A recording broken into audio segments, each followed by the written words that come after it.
Hi friends, இன்றைக்கி நம்ம friends and family ரெசிப்பியில் ஒரு சூப்பரான சுவையான தேங்காய் பால் சாதம் எப்படி பண்ணலான்னு பார்க்கலாம்.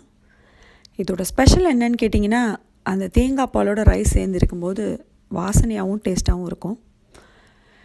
இதுக்கு என்ன பண்ணணும்னு கேட்டிங்கன்னா, ஒரு குக்கரில் கொஞ்சோண்டு நெய் விட்டுக்கிறீங்க. அது நல்லா காஞ்ச பிறகு பட்டை, கிராம்பு, ஏலக்காய், பிரியாணி இலை, பூவு, அது கூட கொஞ்சோண்டு சோம்பு அதையும் போட்டு நல்லா வதக்கிக்கிறீங்க.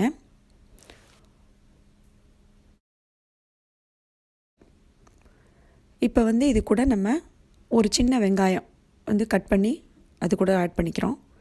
அதே மாதிரி பச்சை மிளகாய் பார்த்திங்கன்னா, ஒரு கப்பு பாஸ்மதி ரைஸ்க்கு நான் எப்போயுமே 2 பச்சை மிளகா போடுவேன். ஸோ இது டிபெண்ட்ஸ், உங்களோட எப்படி உங்களுக்கு காரம் வேணுமோ அதெல்லாம் ப்ளஸ் சேர்த்துக்கலாம்.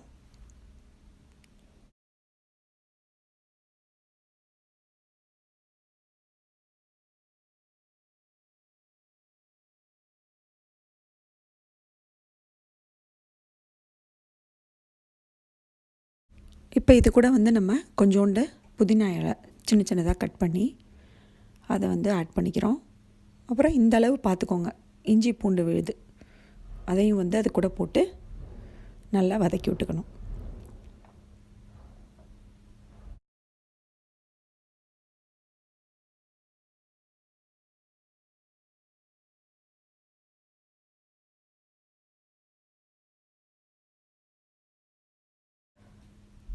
இப்போ இது கூட கொஞ்சோண்டு கேஷ்யூ நட் போட்டு அதையும் நல்லா வறுத்துக்கணும். அடுத்து நம்ம ஒரு கப்பு பாஸ்மதி ரைஸ் இது கூட ஆட் பண்ணுறோம். இது ரைஸ் எப்படின்னு பார்த்தீங்கன்னா, ஒரு 10 மினிட்ஸ் ரைஸை ஊற போட்டுட்டு, தண்ணியில் ஊற போட்டுட்டு அதை வடிச்சிட்டு, தண்ணியை வடிச்சிட்டு நம்ம எடுத்து வச்சுருந்தோம். அந்த ரைஸ் ஆட் பண்ணணும். அதை நல்லா ஒரு 2 மினிட்ஸ் வதக்கி விட்டுட்டு, இப்போ பார்த்தீங்கன்னா ஒரு கப்புக்கு 1.25 கப்பு தேங்காய் பால் எடுத்துக்கலாம். உங்களுக்கு தேங்காய் பால் ஃபுல்லாக வேண்டாம் அப்படின்னு நினச்சிங்கன்னா பாதிக்கு பாதி தேங்காய் பால் ஆட் பண்ணி 2 விசில் கொடுத்து எடுத்துடணும். உப்பு காரம்லாம் பார்த்துருங்க, பார்த்துட்டு 2 விசில் கொடுத்துருங்க. பார்த்தீங்கன்னா இப்போ ஒரு சுவையான சூப்பரான அண்டு ஒரு வாசனையான தேங்காய் பால் சாதம் ரெடி.